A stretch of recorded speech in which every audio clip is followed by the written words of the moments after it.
কিছুই ভালো লাগতেছে না রে। কি যে করাম বৈশা বৈশা, এটাই বুঝতে পারতেছি না। দিন দেয় সারাদিন একবারে মাটি। যা, বইয়া বইয়া গান শুনি। গান হলে একটা মনের একটা ফিল আছে, এই ফিলটা ভাইয়া।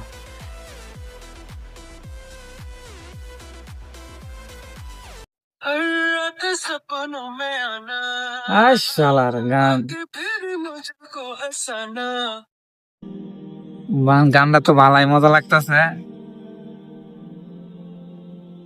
সেই।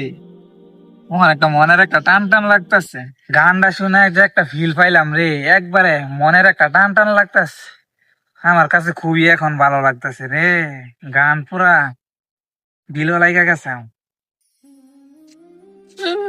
আজকের পোলাপান যেহেতু খারাপ হয়ে গেছে, ইস, দেখতেও তো মায়া লাগে কেমন ভাবে গান যে শুনতেছে। তো এই গান শোনা যে কত বড় গুণা, এটা কি তারা কি জানে? হাই রে দুনিয়া, এখন গুণা কি গুনাই মনে করে না। যাই বাইকে কিছু বলি, দেখি হেতায়ত হয় নাকি।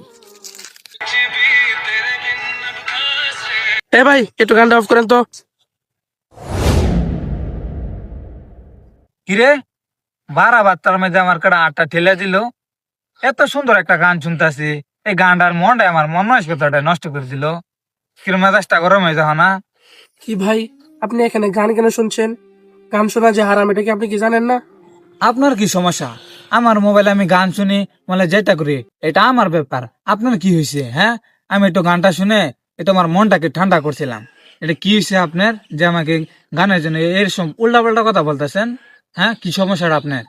আমার তো ভাই কোনো সমস্যা হবে না। সমস্যাটা তো হচ্ছে আপনার। কারণ আপনি যে গান যে শুনতেছেন, তো এই গানের বাদ্যযন্ত্রের আওয়াজ, এই আওয়াজ দিয়ে আপনি যে এই জমিনকে আপনি যে কাঁপাচ্ছেন। আপনি যখন মরবেন, তো আপনার কবরেও আল্লাহ তাআলা আপনার যে মাটি যে থাকবে চারপাশে, তো এই মাটিকেও এভাবে কাঁপাবে আপনাকে। তারপর আপনার কি হবে? যে আল্লাহ তাআলা আপনাকে সৃষ্টি করেছে, ওই আল্লাহ তাআলাকে আপনি এই দিনে কয়বার স্মরণ করছেন? সামান্য গান নিয়ে খালি পড়ে থাকেন। নামাজ কতদিন যাবত পড়েন না। তো এই কথা কি আপনি কি ভেবে দেখছেন কখনো, যে আল্লাহ তাআলা আপনাকে সৃষ্টি করেছে হায়াত জীবনের মাউত? তো এই গান অবস্থায় যদি আপনার যদি মৃত্যু হয়, তখন আপনি কি করবেন? গান কি আপনার কবরে যাবে? একটু কি এটা কি ভাবেন না?